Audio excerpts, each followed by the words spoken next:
And so then my lovely wife, because we're in South America, we're going different countries, and she's like, well, let's go. You've seen these things in movies, which I thought at some point we had gotten to a point in our society where we quit walking between cliffs on these little Raiders of the Lost Ark type things they're bridges, but everything's moving on them. They got chains, and they're like, oh, it's safe. You fall off. You have a lot of time to think about your impending death. She's like, let's go do that. I said, no, you go do it. Let me know how it works out. So her and my daughter, because they like that adventure. Yeah. But what I noticed is the crocodiles, because every time one of these little bridges, they're not a bridge. What is that? A walkway that you're... Just like the one on the Indiana Jones where they're walking across, all the crocodiles are down below. And I'm like, I'm not putting the Lord God to the test by walking across this when we don't have the resources in this country to build a bridge. And my wife is like, oh, I'm sure it's fine.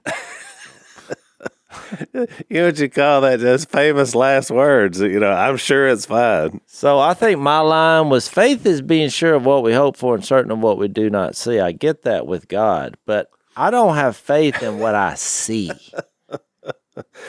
Because I'm like, if I just so happen to make it, the fall, because there have been people who have fallen great distances and survived. Yeah. Well, now I'm surrounded by crocodiles. Why would you do this? But they did it, and now they've lived screams and you get screams and hollers going out through the caverns and the valleys, and I just thought I think my wife sometimes is not that courageous, and then she does that, and I'm like, for what purpose? For what end? That's what I asked John Luke. John Luke, when he was young, he was a teenager, like, it was back when the show was on. He was like 15 or 16, and he went skydiving for the first time, and he's gone several times since, he told me. And I was just like, why? Like, and I said, what's you thinking, John Luke? Just tell me, because I don't even like getting on an airplane and flying in it with everything closed up. The idea of jumping out of one has zero appeal to me. And I get it that you would be flying and all that, but I'm just going to wait for the resurrection because well, that's me. I'm saying, he said, the idea of it exhilarated me, and it was better than I expected. And I was, like he would convince me to go, and I said, well, that's good for you, bud. I'm waiting for the resurrection. I mean, to your point about the alligators, we had a place one time, Phil did, where we'd get alligator tags. You remember that, Phil? Yep. And but I didn't even, when we first got the place, Phil and I just took off roaming all over. We were leasing the place, and it's a duck hole. But it was it was cool. It was about this time of year.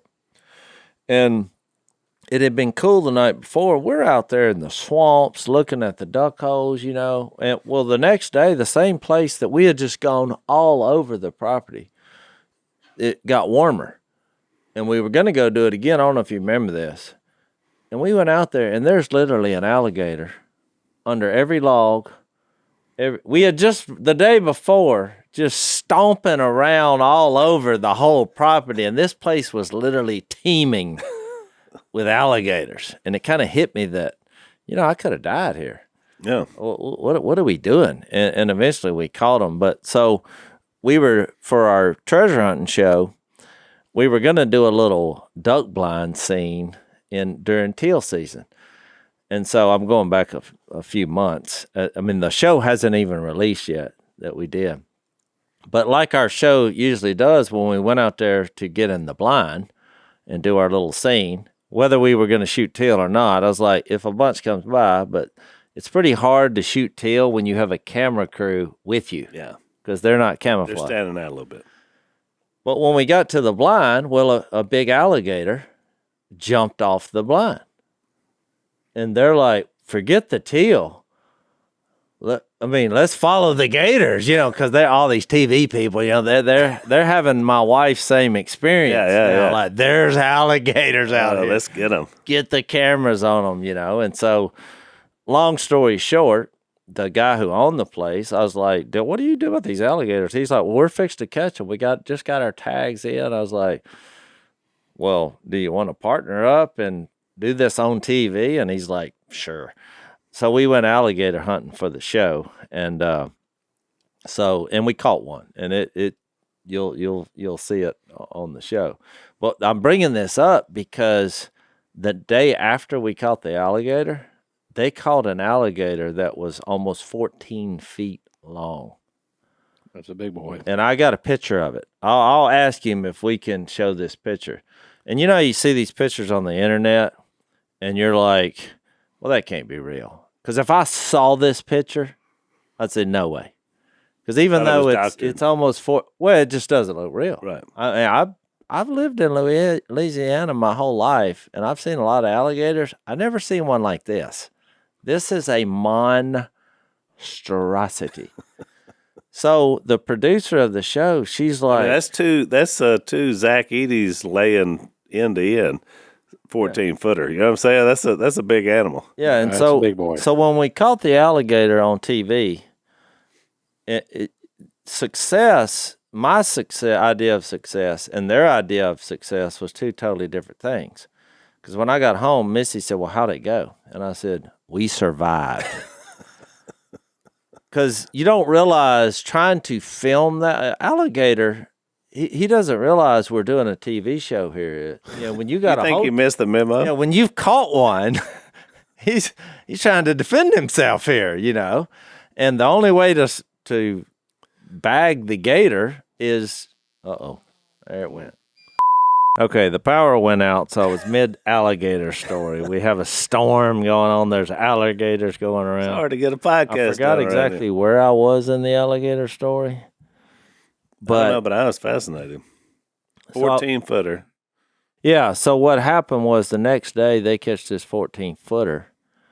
And, they took a picture. There's two 6-foot men standing on each other's shoulders, and the alligator is 2 feet longer than two 6-foot men.